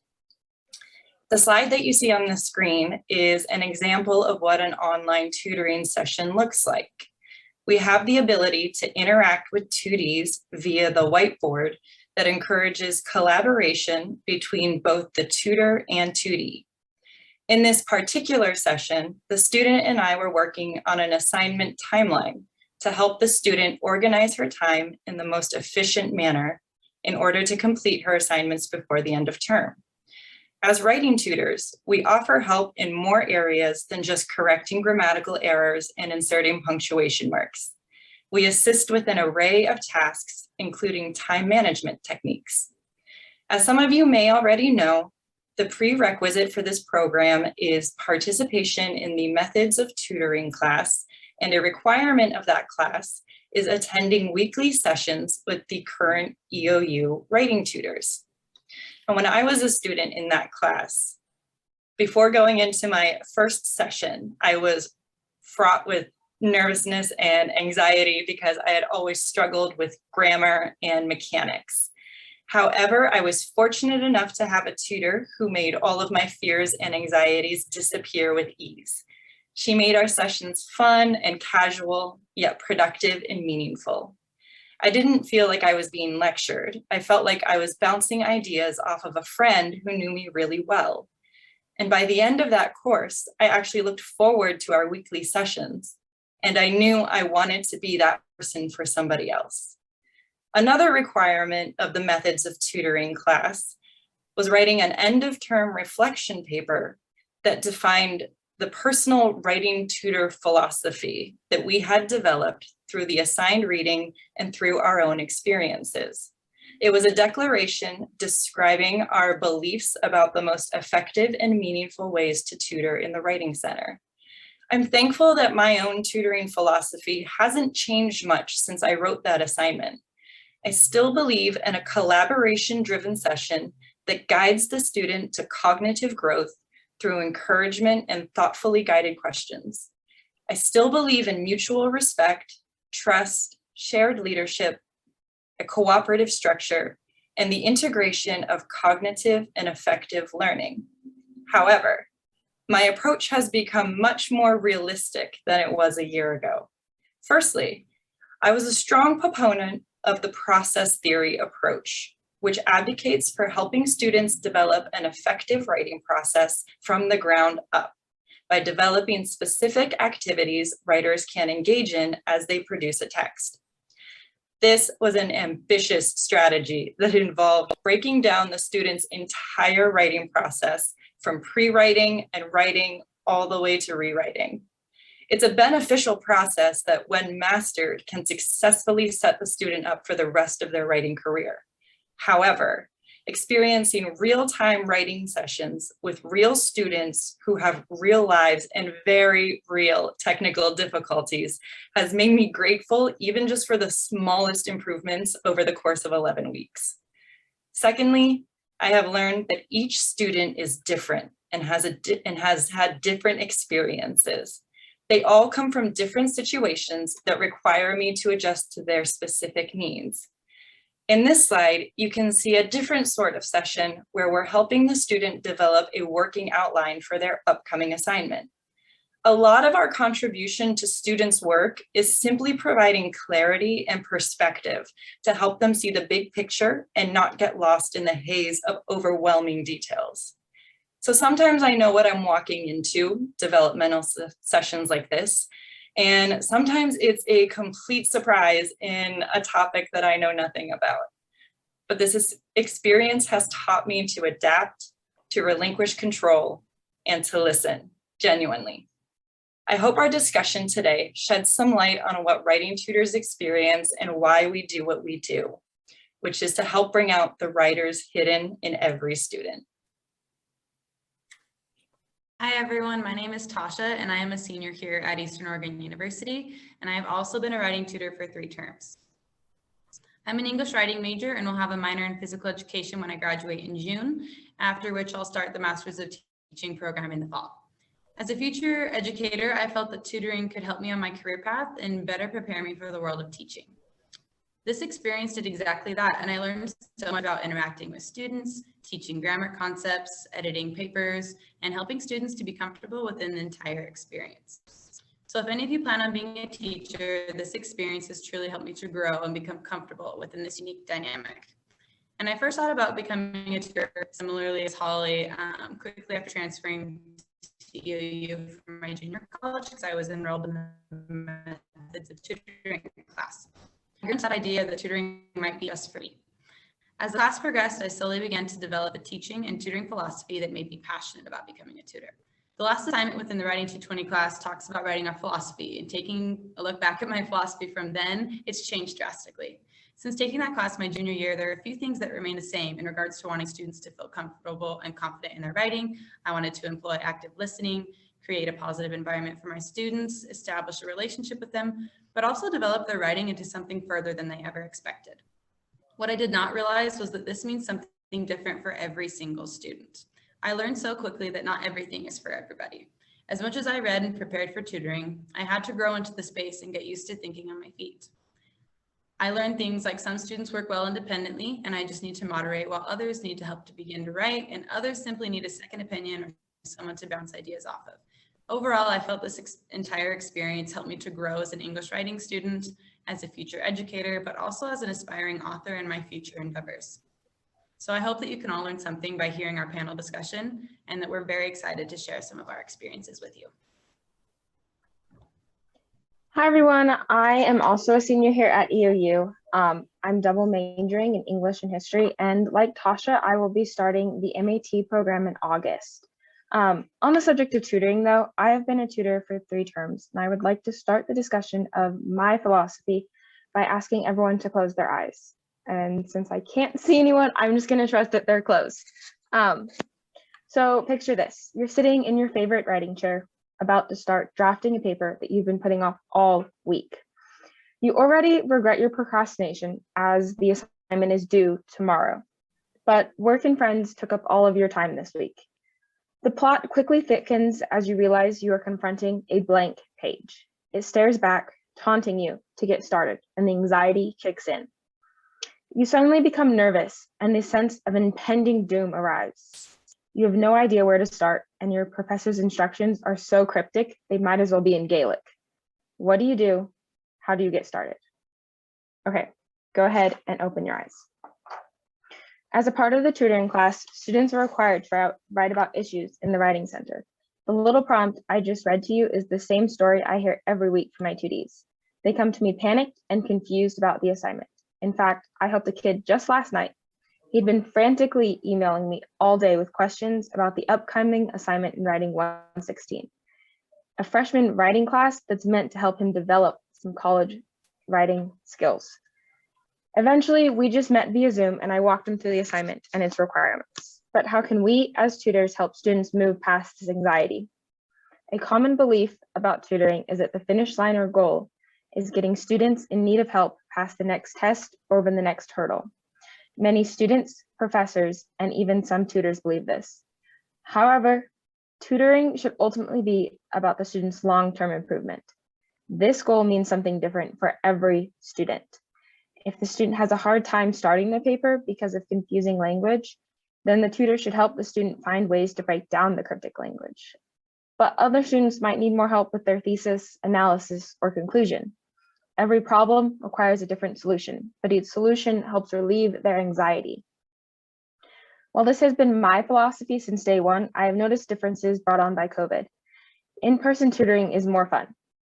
Most of the students show up because they honestly need a lot of help. Others, especially the online students, are there for the magical blue slip that allows them to pass the class. Online tutoring is a barrier in itself because I can't easily read the 2D's body language for cues regarding confusion or understanding. It also makes it hard to connect with the students on a more personal level. On top of that, they don't want to be there, and they make it evident by turning off their cameras and sometimes explicitly saying, "I'm just here for the blue slip." Ultimately, we have to help them grow, and each step forward means one more thing they can do without a tutor's help, making them all that more independent. With that being said, we would like to move forward by answering some of the questions we get asked most by other students, especially those interested in becoming tutors. So the first question asks, when is the busiest time for writing tutors throughout the academic year? In person, I would say that around midterms and finals, the Learning Center picks up in people that are coming. Keeping in mind, I only work 2-hour shifts every week. So for those 2-hour shifts, I will typically see an average of 4 students a week, but that number jumps to around 12 during midterms and finals. Students tend to panic about deadlines and assignments and getting the required blue slips. I think the answer is a little different for online tutoring though. So Holly, when do you think the best time for online tutors is? Yeah, I completely agree, Alexa. Typically, midterms and finals are when I see an uptick in scheduled appointments, but honestly, I'm busy all the time. I only tutor in 1-hour blocks 3 times a week, but I believe the convenience of being able to have an online session from anywhere is what keeps me so busy. I also offer the students after-hours appointments. Since I work a full-time 9-to-5 job, my appointments are in the evenings, which is also convenient for students in the same situation or who have class during the in-person times. Of course, online and in-person sessions aren't entirely the same experience, as you mentioned before, Alexa. But Tausha, I'm wondering, how does online tutoring different from in-person tutoring? So excellent question, Holly, because it's really interesting to shift between synchronous and asynchronous tutoring. When I first became a tutor here at Eastern, we only had online tutoring available due to the pandemic, and that came with its own challenges. From a technical standpoint, of course, we have internet connection issues, camera and mic problems, and oftentimes we can get disconnected, and we have to try to resolve these issues before the session expires. However, our site's pretty awesome about recovering from these issues, and I have to say I didn't have very many problems over the last year that I couldn't recover from. In comparison to in-person sessions, I feel that students are more comfortable online sometimes because they're in their own room, their own space, and at their own time. On the other hand, in-person tutoring can allow us to work more hands-on with drafts and editing, and can sometimes be more beneficial to students who are more visual learners.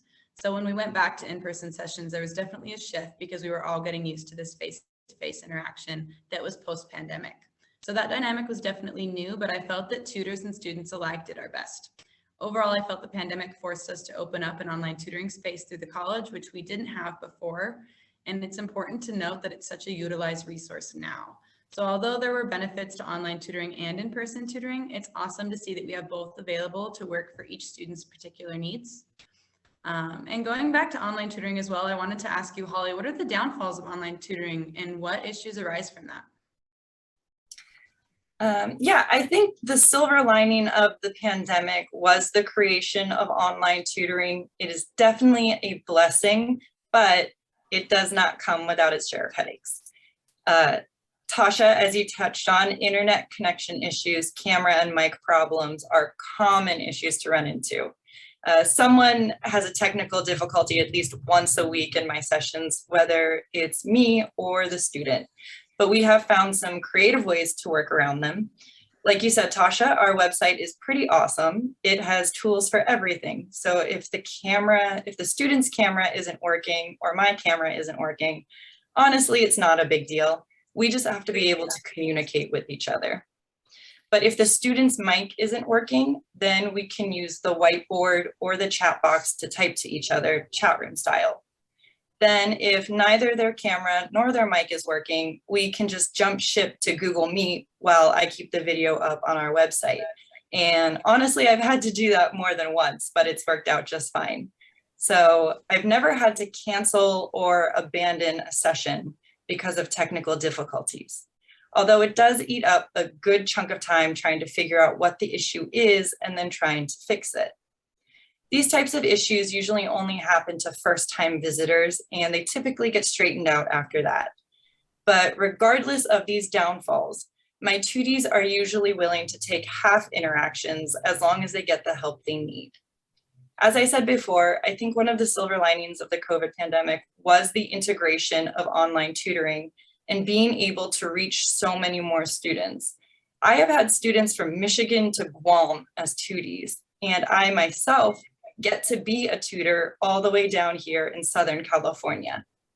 But online tutoring was not the only area impacted by COVID. So Tausha, I'm wondering, how did COVID affect the tutoring process and your experience tutoring? So looking back on the pandemic, as I mentioned before, I think that COVID affected us positively in a few ways by forcing change, but also negatively as well.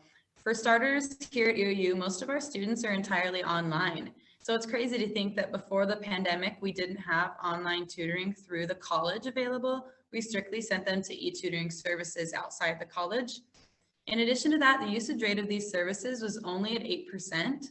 So although it's amazing that we have these services available, writing tutors hired through the college more often have taken these classes and can help students on a more personalized level when compared to e-tutoring. On the other hand, I think that the pandemic made students a bit more weary of tutoring in general, particularly when we started dropping in-person hours. I found that the in-person tutoring process was uncomfortable for many students, so we needed to shift gears to ensure their anxieties were eased as much as possible, like Alexa mentioned before.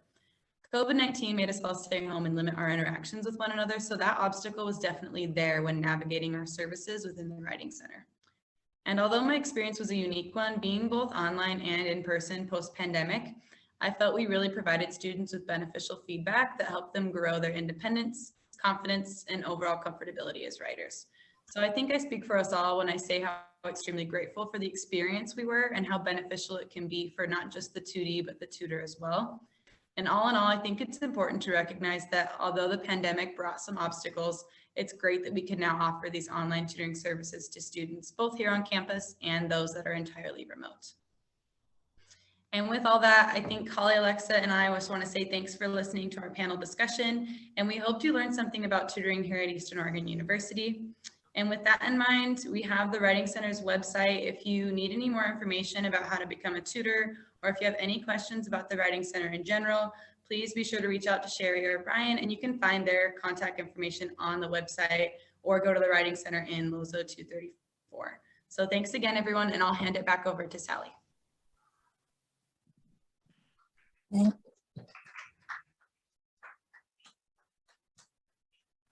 Thank you, Alexa, Holly, and Tausha. And we now have about 5 minutes. We have questions here in the audience, and I will monitor the chat.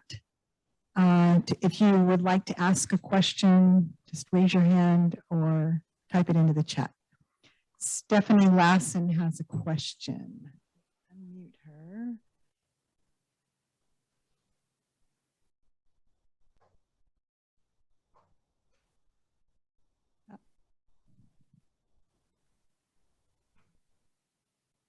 Hello, can you hear me? Yeah, you can turn your camera on too, Stephanie. All right, my question is for Holly, specifically because she's the only tutor I haven't worked with yet as an aspiring online tutor.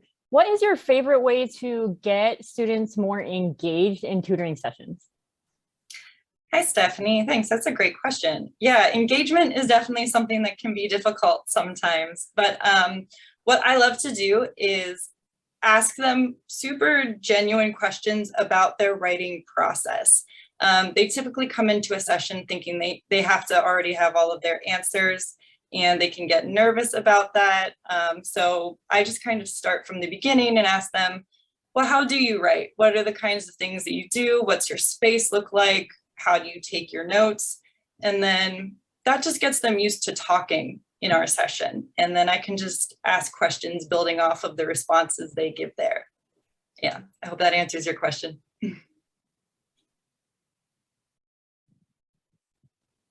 Hi, Alexa, Holly, and Tausha. This is Nancy Knowles. So nice to see you on a screen. In fact, Stephanie stole my question, but I'm going to ask it in a different way, and maybe either Alexa or Tausha could answer it. I find that when I'm working one-on-one with students, they often want need to take responsibility for their writing? And so what strategies do you use to get them to take responsibility for their writing? I can answer that, Tausha. So I at least get that problem a lot too. They kind of show up and expect you to solve all of their problems. And that's not really how we work. The idea is that we help them generate their ability to do it by themselves. So the next time they come in, we're not helping them with the same problem over and over again. And a lot of times the way I do it is I sit down and I only focus on one area problem. So a lot of times, you know, we sit down, we work on just the thesis or just the analysis portion. And I explain it in as many ways as I can and help walk them through it step by step. So then the next time they come in, they have that foundation built and they know how to do it by themselves, and we can spend the time focusing on something else.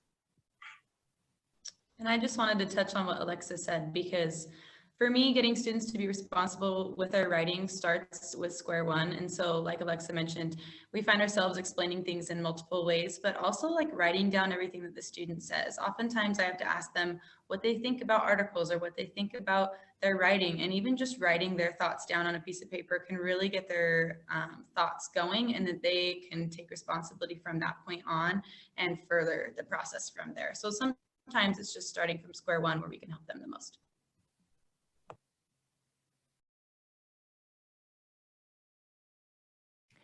Thank you, Alexa, Holly, and Tausha. This is Jennifer Slinkard. So first of all, thank you for tutoring all of my students this term. I'm happy to hear that you're helping those students who are frantic about their assignments that were due yesterday. So that's great. Yeah, so I'm a relatively new instructor here at EOU, and I'm just curious, what do you find the most helpful from the writing teachers? Or what do you wish the writing teachers would know about your experiences? So both online and in-person tutoring. I think it's okay if I start off this question, but I think we all touched on this a little bit. Instructions.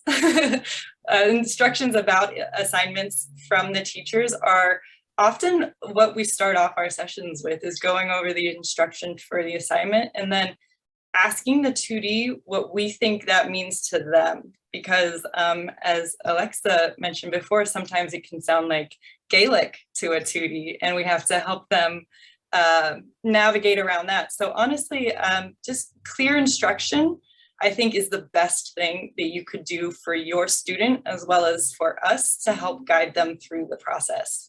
But thank you for asking. I'd like to add to that. I think it's also important that professors in general just know that when a student brings us a piece of paper, their essay, we're not going to help them fix everything from their thesis to where to put their commas. We focus on like the bigger issues. So we have like a triangle that goes from the bottom down, and grammar and spelling, those are the last things that we look at. So a lot of times we don't even help a student with that.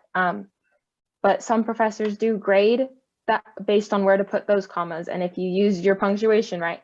But we're not going to help with those usually. So it's just important to know that we focus on the bigger problems so that the ideas are at least there rather than the proper English grading scale. I just wanted to add some specificity to that, because I think oftentimes professors assume that students know the difference between like summary and analysis or reflective paper versus an academic paper or an argumentative and a narrative essay. So I think sometimes, as Alexa and Holly kind of touched on, the language with assignment descriptions tend to be complex, especially for writing 115 students. We're spending a lot of time defining what these terms mean and what they look like. So sometimes just further defining those terms for especially freshman students so that they understand what we're asking of them can help them to develop that writing process a little bit easier. Thank you very much for that tutoring session, which I know we faculty sorely need at times. And this is Nick Neely. Appreciate your conversation. I wanted to ask about the problematic blue slips. How do you see those being more useful to to students and or those classes? Is there a way that they could, that the concept of a blue slip or the tool of a blue slip could be better utilized? I don't know how to better utilize it. I do think that they are already beneficial. Students don't want to come and or feel anxiety about coming or feel like they are already really good writers. And there's always something that we can work on. Like I have my own issues that I work on a constant basis as well. And sometimes you just can't find those problems unless you have someone sit down with you and work you through it. So the blue slips kind of force those freshmen to come in and sit down with a tutor and look at their paper and kind of reflect on their own writing process. Yeah, and I'll just add to that. The amount of students who actually come in and say that I'm just here for the blue slip, for me, they're the minority. They might be required to come in for the class, but in my experience, a majority of the students have actually put in the work and are grateful for the things that they learn when they come to the Writing Center. So yeah, I think the blue slips are, I think they're great for getting people in who might not know about the Writing Center or who might be too nervous to come in on their own in general.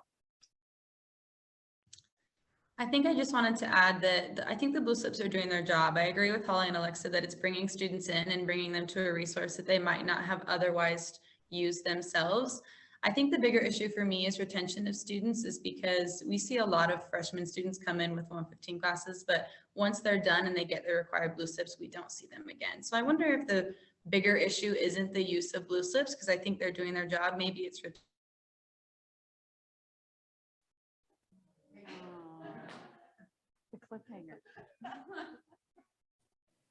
So you're frozen, Tausha.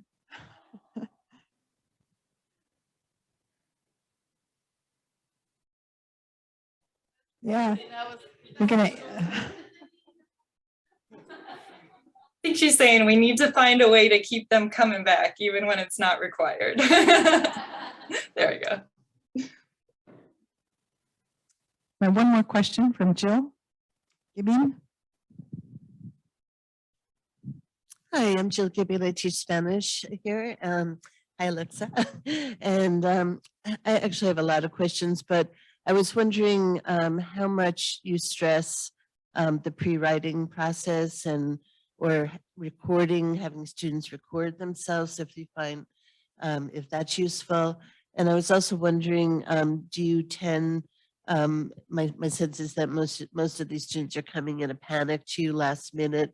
Do you ever get to see the other side when they're revising their paper as well? Do you get to see the follow through as tutors? So I guess I asked 3 questions there probably. So thanks. I can spearhead this one if we want. So at least for me as a tutor, I think the pre-writing process is sometimes even more important than the actual proofreading of a paper. I want to say the amount of times that students come in with a full paper that they want us to proofread is probably less than 20% of the time for me. Oftentimes we spend times with outlines, introductions, thesis, conclusion, and just pieces. So I think that's more so pre-writing, and we spend a lot of time there. And to answer your question about the writing process and seeing students, at least for me, I see a lot of the same students weekly. I create a relationship with them, so I get to see their paper go from a few paragraphs, an outline, all the way to the full paper, and I get to proofread that paper. So I do get to see the writing process a lot of times, and we work through that rewriting process together because we've developed that relationship over time. Great, thank you. Okay, no more questions. We will conclude this talk presentation session. Thank you, Alexa, Tausha, and Holly. Great job. One more round of applause. And if you're online, give them some good reactions. Thank you. I want to thank everybody for attending this session of the symposium. There's posters that are going on starting now, I think, or yeah, 1 o'clock and more. So check your program. And congratulate all the students for their research and for those who participated in this talk presentation. Thanks very much.